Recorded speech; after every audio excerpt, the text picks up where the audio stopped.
So for today guys, pag-usapan naman natin itong fireworks dito sa Pupu Live. So medyo mangilan-ngilan na rin yung nagko-comment dito sa ating mga previous videos regarding nga po dito sa fireworks na kung saan hindi na sila nakakasalo ng libreng coins dito. So today, share ko sa inyo kung ano ba yung mga possible reasons kung bakit hindi na tayo nakakasalo ng free coins dito sa fireworks ni Pupu Live. So if interested po kayo, make sure na panoorin niyo po itong ating video hanggang sa dulo. Okay, so bago tayo magpatuloy, i-share ko ulit sa inyo itong isang napaka-legit na website kung saan ay pwede tayong bumili dito ng Pupu Coins. At ito nga pong si CocoDP. So sa mga naghahanap ng pwedeng pagbilhan ng Pupu Coins, punta lang kayo dito sa CocoDP. So dito guys, marami po silang available packages na pwede nyong bilhin. Ano yung kagandahan pa dito kapag kinamit niyo po yung link na nasa pin comment, makaka-avail kayo ng 1% up to 2% discount kapag more than $1 po yung binili ninyong Pupu Coins. So kung nagtitipid ka naman or kulang talaga yung budget mo at gustong-gusto mo talagang bumili ng Pupu Coins para makapaglaro ka, dito sa CocoDP meron po silang available na bagong package. So, meron silang offer dito na 1,000 Pupu Coins package na pwede nyong ma-avail for only 7 pesos. So, diba, 7 pesos lang yung kailangan nyo. Makakabili na kayo ng Pupu Coins at makakapaglaro na rin kayo. Makapaghagis na kayo ng gift para sa mga paborito ninyong live streamers. Okay, so i-click nyo lang po yung link na sa pin comment para ma-avail nyo po yung kanilang discount.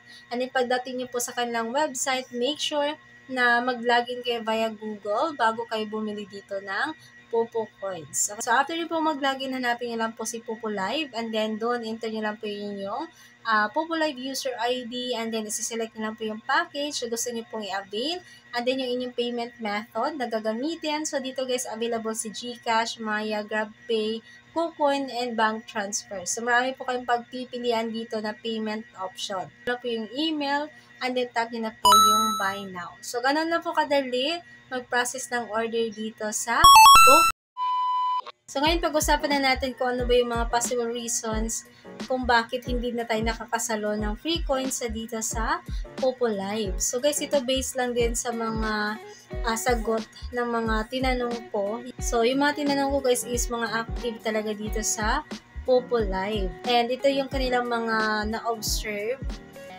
kung bakit daw hindi nakaka-receive or hindi nakakasalo ng coins dito sa fireworks. Okay, and then mostly sa kanila is makakapareho lang din ng sagot.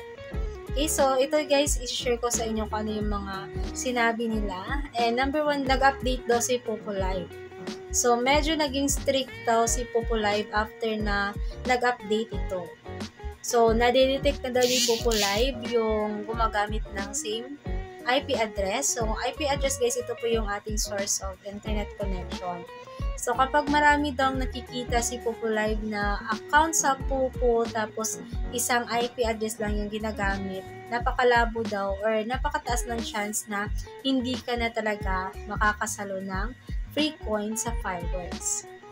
So, yung iba nagsasabi na kahit maka-VIP ka raw, hindi ka na talaga prioritize dito. So, pareho na guys, no? Pareho na yung level natin pagdating sa mga naka-VIP at hindi naka-VIP pagdating sa saluhan or pagdating sa free coins dito sa pa-fireworks. So, kung dati, napaprioritize daw yung naka-VIP, so, mataas daw yung chance dati na makasalo sila ng free coins kapag naka-VIP sila. So, ngayon guys, hindi na. So, magka-level na sila dun sa mga hindi naka-VIP.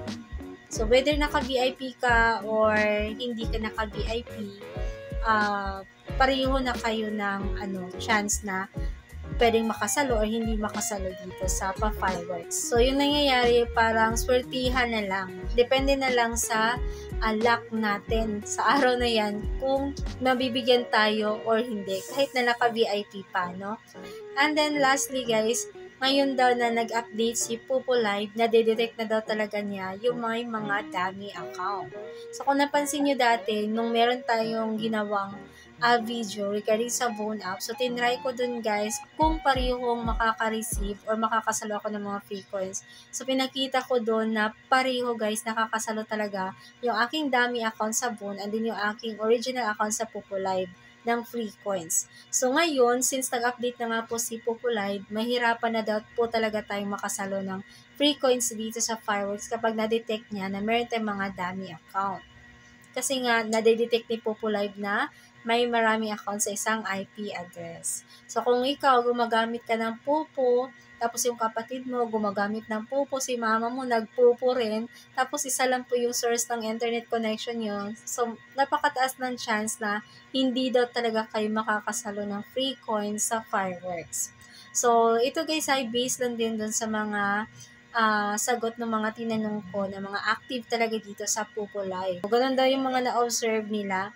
And yung mga ano din guys, yung mga wala talagang account, yung isa lang talaga yung account na ginawa nila ever since na nag-Populive sila until now, nakakasalo pa rin po talaga sila ng free coins sa Fireworks. Okay, so kung sakali man na ganito yung mangyari, so kung meron kang ibang internet source, so iba-ibahin mo na lang siguro yung yung internet source mo sa bawat account na gagamitin mo para hindi ma-detect ni Populive, no? So, ayan lang guys, yung share ko sa inyo today. So, I hope na meron kayo natutunan dito sa share ko sa inyo na information regarding dito sa Fireworks ni Populive. So, kung meron kayong nakuha information or natutunan dito, please don't forget to like this video. At kung may mga comment kayo regarding dito or baka meron tayong hindi nabanggit or baka meron kayong mga alam din na ibang mga rason kung bakit hindi na tayo nakakasalo ng free coins sa Fireworks, guys, please feel free to comment para malaman din ng ibang mga Populive users dahil makakatulong po yan sa kanila, no? So, that's it for today. Again, maraming salamat and see you next time. Thank you for watching.